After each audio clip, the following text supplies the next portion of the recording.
اور اس صورتحال پر ہم بات کریں گے. ہمارے ساتھ اس وقت موجود ہیں آسٹریلیا میں پاکستان کے سفیر زاہد حفیظ چودھری صاحب. زاہد صاحب بہت شکریہ آپ کے وقت کا, اور ہمیں جوائن کیا ہے اس وقت سید محمد علی صاحب نے, تجزیہ کار ہیں, ماہر ہیں بین الاقوامی امور. بہت شکریہ سید محمد علی صاحب آپ کے وقت کا بھی. زاہد حفیظ چودھری صاحب, ہم دیکھ رہے ہیں کہ پوری دنیا میں اس وقت احتجاج کیے جا رہے ہیں, چاہے وہ امریکہ ہو, کینیڈا ہو, ایون آپ جہاں پر موجود ہیں آسٹریلیا ہو. وہ لوگ جو اس وقت کسی بھی طرح کی جنگ اور جارحیت کے خلاف ہیں, چاہے وہ ان کا کسی بھی مذہب سے کوئی تعلق ہے, وہ لوگ باہر نکلیں. حکومتوں پر پریشر ہو رہا ہے, خاص طور پر وہ طاقتیں جو اس وقت سپورٹ کر رہی ہیں اسرائیل کی, ان کے حوالے سے. تو آپ سمجھتے ہیں یہ جو پروٹیسٹ اور یہ باہر نکلنا ہے پوری دنیا میں, اس طرح سے یہ پریشر بنے اور یہ جنگ بندی کی طرف معاملات جا سکتے ہیں؟ سب سے پہلے تو میں آپ کو شکریہ ادا کرنا چاہتا ہوں. میں آپ سے یہ گزارش کرنا چاہتا ہوں کہ اس وقت جو غزہ میں ہو رہا ہے اسے اگر ہم دیکھیں تو وہ انٹرنیشنل لا کی بھی وائلیشن ہے, تمام جو انٹرنیشنل ہیومینیٹیرین لاز ہیں ان کی وائلیشن ہے, یونائٹڈ نیشنز کی جو اس کے اوپر ریزولوشنز ہیں ان کی وائلیشن ہے, اور پوری دنیا اس وقت اس کے اوپر احتجاج کر رہی ہے.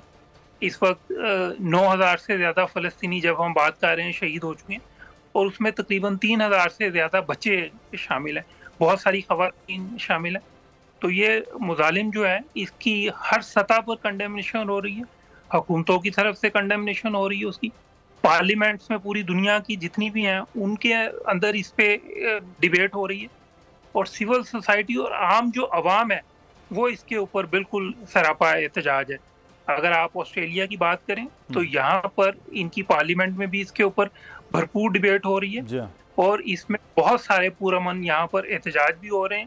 بہت ساری سول سوسائٹی کے لوگ, انٹرنیشنل جو یہاں پر ہیومینیٹیرین آرگنائزیشن ہیں وہ, اور باقی بھی بہت سارے یہاں کی سوسائٹی کے لوگ جو ہے وہ اس کے اوپر. لیکن سب یہ اس وقت سب کی کوشش یہ ہے, سب کی خواہش یہ ہے کہ فوری طور پر وہاں پر جنگ بندی ہو, ہیومینیٹیرین اسسٹنس جو ہے اس کی بالکل بلا روک ٹوک جو ہے وہ وہاں پر ان تک رسائی ہو, اور ایک فلسطین کے مسئلے کا پرامن اور دیرپا حل بھی تلاش کیا جائے.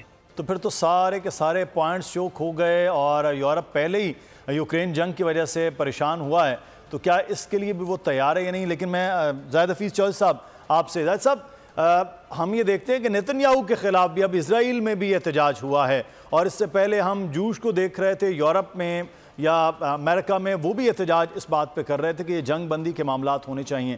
لیکن کیا وجہ ہے بحیثیت سفیر, آپ کیا دیکھتے ہیں کہ یہ جو بڑی طاقتیں ہیں وہ اسرائیل کو سپورٹ تو کر رہی ہیں, اس کو جنگ بندی پر آمادہ نہیں کر رہی, اس کے پیچھے کیا محرکات ہیں؟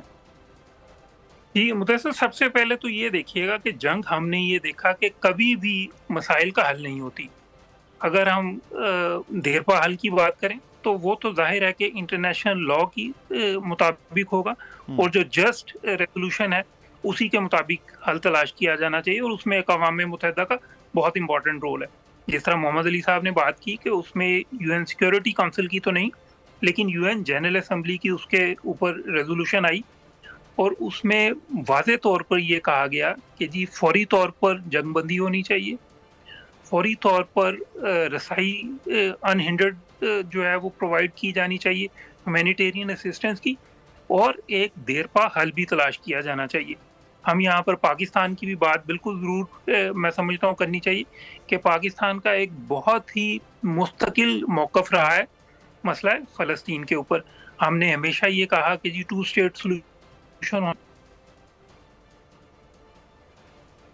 جی زاہد حفیظ صاحب, جی زاہد صاحب, زاہد حفیظ صاحب سے ہم دوبارہ سے رابطہ کرتے ہیں. میرے خیال کچھ لائن ڈسکنیکٹ ہوئی ہے. سید محمد علی صاحب, جو آپ بات کر رہے تھے جنگ پھیل رہی ہے اور جنگ پھیل جائے گی, سبسکرائب کریں اور بیل دبائیں تاکہ کوئی خبر رہ نہ جائے.